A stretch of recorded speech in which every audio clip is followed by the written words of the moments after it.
여러분 안녕하십니까, 컴디시의 마스터스입니다. 최근 그래픽카드 가격이 다시 오르고 있네요. 저도 거의 매일 아침에 출근해가지고 그래픽카드 가격 볼 때마다 욕하는 게 하루 일상 시작이 된 것 같아요. 여튼 상황이 이렇다 보니까 기존 엔비디아 지포스만 사용하시던 분들이 최근 라데온 6600 XT를 시작으로 비교적 좀 가격이 늦게 오른 라데온을 입문하시는 분들이 생각보다 꽤 있으신 것 같더라고요. 그래가지고 여러가지 질문들이 올라오기 시작을 하는데 좀 몇 가지 추려가지고 라데온 그래픽카드 오버클럭과 언더볼팅 그리고 게임 프레임을 올릴 수 있는 팁을 좀 간단하게 드려볼까 합니다. 자, 먼저 이제 오버클럭과 언더볼팅 하는 방법을 좀 알려드릴까 해요. 지포스나 AMD나 과거 이제 자체 컨트롤 패널에서 오버클럭이 가능했지만 좀 약간 UI가 불편하다 보니까 이제 애프터버너 같은 이제 외부 프로그램을 사용을 해가지고 많이들 사용을 했습니다. 근데 이제 이번에 라데온 같은 경우에는 기존 카탈리스트에서 이제 아드레날린 드라이버로 이제 변경이 되면서 컨트롤 소프트웨어 UI가 좀 대폭 수정이 됐거든요. 그러다 보니까 이제 오버클럭을 하는 게 조금 더 이제 좀 그 UI가 직관적이라고 해야 되나? 그렇게 이제 좀 변경이 돼가지고 외부 프로그램을 이용한 오버클럭보다는 이제 이 기본 소프트웨어에서 오버클럭 하는 것을 제가 좀 권장을 드리고 있어요. 자, 먼저 이제 이 바탕화면을 우클릭해가지고 AMD 라데온 소프트웨어, 이렇게 AMD 라데온 소프트웨어를 클릭해주면 기본 소프트웨어가 이렇게 실행이 됩니다. 성능 탭으로 가가지고 이 튜닝으로 가게 되면은 이제 오버클럭을 할 수 있는 탭이 이렇게 나와요. 여기 이제 수동 탭으로 가가지고 이제 여러분들이 일일이 하나씩 여기서 이제 오버클럭 값을 찾아서 넣어주시면 됩니다. 처음 보시는 분들은 야, 이거 어떻게 해야 되지? 막 이러면서 벌써 막 약간 좀 공황장애 오는 것 같고 막 벌써부터 머리가 새하얘지기 시작합니다. 근데 딱히 어렵게 생각하지 마세요. 제가 이제 팁을 하나 알려드리자면은 다시 자동 탭으로 먼저 돌아가도록 할게요. 자동 탭으로 먼저 들어가서 저전압 GPU, 오버클럭 GPU, 오버클럭 VRAM 해가지고 이렇게 3개의 탭이 있습니다. 자, 이 저전압 GPU는 이제 언더볼팅 값, 이 그래픽카드가 작동하는 그 낮은 전압을 보여주고요. 오버클럭 GPU는 말 그대로 그래픽카드 코어의 오버클럭 값을 나타내 줍니다. 그리고 오버클럭 VRAM은 오버클럭된 비디오 메모리 클럭 값을 보여줘요. 그렇기 때문에 한번 제가 하나씩 보여드리도록 할게요. 저전압 GPU를 누르면 1175mV 이렇게 이제 단위가 나오게 됐습니다. 이거를 하나하나 입력해주면 돼요. 이제 따로 메모를 해두시거나 하시면 좀 편할 겁니다. 오버클럭 GPU는 2624, 그리고 이제 VRAM은 2410 이렇게 결과가 나왔습니다. 그러면은 이거를 수동에 들어가가지고 이걸 전부 다 하나씩 입력을 해주시면 돼요. 처음에 메모리는 2410, 2654였나요? 2654 1175 한 요정도가 이제 기본적인 값이었죠. 자, 여기 이제 추가로 전력 제한까지 풀어주고, 여기서 제가 조금 더 팁을 드리자면은 최소 주파수가 있어요. 이 최소 주파수도 같이 기입을 해주는 건데 입력한 최대 주파수 값보다 100을 덜 주면 돼요. 그러니까 여기서는 2554, 이게 100MHz 차이가 나게 입력이 가능하기 때문에 100MHz 낮게 넣어주시면 됩니다. 이렇게 해서 저장을 하면 돼요. 이 최소 주파수와 최대 주파수는 어떤 개념이라면은 게임을 진행을 하거나 작업을 하게 되면은 고정된 클럭 값이 아닌 이 최소 주파수와 최대 주파수 사이에서 유동적으로 클럭이 움직입니다. 그렇기 때문에 이 최소 주파수랑 최대 주파수 값을 같이 잡아주면은 성능 향상에 조금 더 도움이 된다. 이렇게 보시면 될 것 같아요. 그리고 좀 추가적으로 다들 아시겠지만은 오버클럭을 하고 나서부터 가장 중요해지는 게 바로 온도를 어떻게 또 잘 유지를 해주느냐, 이게 가장 포인트거든요. 때문에 이제 모델마다 조금씩 다르겠지만은 저는 개인적으로 완전 막 못 만드는 그런 브랜드가 아닌 이상은 보통 50% 조금 넘게 한 60도 전후 한 요정도 좀 되겠네요. 한 50에서 60% RPM을 좀 더 주고 한 90도 가까이 되면은 어쩔 수 없이 100% 가까이는 돌아야 되겠죠. 그래가지고 한 요정도 살짝 좀 유연하게 이렇게 저는 세팅 값을 주고 사용을 합니다. 얼추 이제 안정화를 봐야 되는데, 안정화를 보는 방법은 여러 가지가 있습니다. 3D 마크 같은 과부하 프로그램을 돌리는 방법도 있는데, 이 라데온 소프트웨어 자체 스트레스 테스트 기능이 있고요. 최대한 오랜 시간, 10분이죠. 한 10분 정도 테스트 시작하면은 좀 전에 오버클럭한 값을 토대로 스트레스 테스트를 진행을 합니다.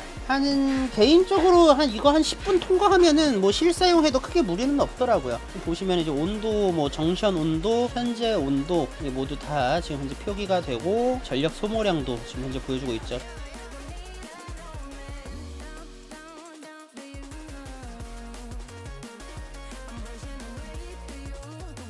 그런 다음에 여기 이제 프로파일 저장을 해가지고 세이브를 해두면 됩니다. 뭐 윈도우가 갑자기 뭐 불안전하게 종료가 된다던가 갑자기 셧다운이 되거나 하게 되는 경우에는 자동으로 오버클럭 값이 풀리기 때문에 지금 이 값을 꼭 저장을 해두는 게 가장 중요하고요. 프로파일 로드를 이용해가지고 다시 이 값을 불러오면 됩니다. 자, 이렇게 세팅한 뒤에 게임을 제가 테스트를 해봤어요. 배틀그라운드 4K 해상도로 진행을 해봤을 때 한 5에서 10프레임 정도 향상이 된 것을 확인할 수 있었습니다. 물론 더 많은 시간을 들여가지고 더더욱 최적의 값을 찾게 되면은 더 높은 프레임 차이가 있을 수 있겠는데요. 제가 볼 때는 이 라데온을 처음 세팅하시는 분들은 이 정도만 해도 괜찮은 효과를 볼 수 있을 거다, 이렇게 저는 보고 있습니다. 근데 이제 이 오버클럭도 괜찮지만은 이제 게임 프레임을 올리는 또 다른 방법이 있습니다.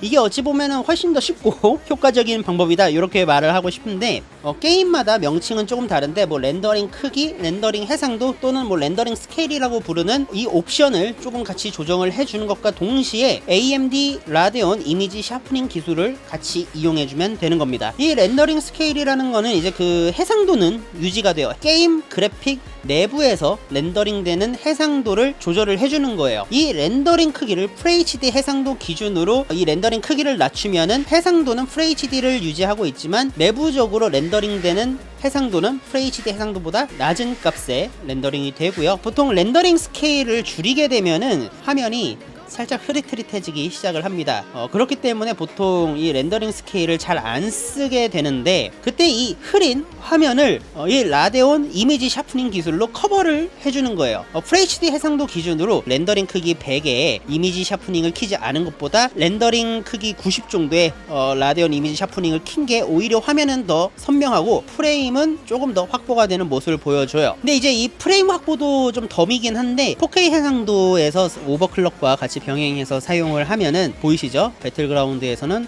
거의 뭐 150프레임을 넘기는 굉장한 성능을 보여줍니다. 그렇기 때문에 뭐 그래픽카드 등급에 따라 가지고도 좀 다르겠지만은 약간 좀 프레임이 조금 아쉽다 하시는 분들에게는 정말 괜찮은 그런 기술이 아닐까, 그렇게 생각이 돼요. 이 부분 꼭 한번 사용을 해보시는 게 좋을 것 같습니다. 많은 분들이 그 라데온에 대해서 안 좋은 인식을 빡 심어줬었던 바로 그 제품, 바로 전세대였던 5700XT. 저도 발매되자마자 당일날 구매를 했었는데 진짜 그때 완전 똥 밟은 기분이었지 진짜. 그래서 뭐 이번 세대 같은 경우에는 RTX 3080을 제가 샀었어요. 아마 제 개인 채널에 제 구매 후기를 올렸던 적이 있는데, RTX 3080 같은 경우에는 그 당시 영상 편집 프로그램들하고 충돌이 많이 났었습니다. 그래가지고 마지막으로 딱 한 번만 더 속아보자는 그런 생각으로 라데온 6900XT를 올해 2월에 제가 구매를 해서 사용을 했죠. 근데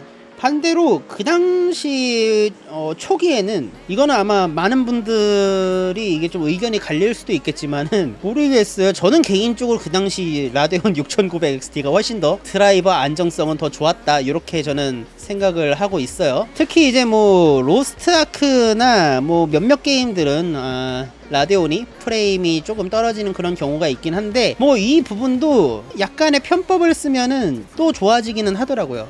이 부분은 제가 좀 나중에 다시 한번 다뤄보기로 하고, 반대로 제가 이제 주로 하는 게임, 뭐 포르자 호라이즌, 뭐 바이오하자드 빌리지, 그 외 뭐 기타 이제 약간 좀 이제 콘솔 게임 기반의 게임들은 라데온이 훨씬 더 잘 나오는 그런 환경을 좀 보여주다 보니까 개인적으로 이번 세대 같은 경우에는 뭐 라데온이 좋다, 지포스가 좋다, 뭐 이렇게 제가 이제 뭔가 하나의 뭐 정의를 내리기가 너무 애매해요. 그러니까 이제 양쪽 다 각자의 장점이 있는 분야가 서로 있거든요. 그렇기 때문에 어느 한쪽이 명확하게 좋습니다 라고 말은 못하겠어요.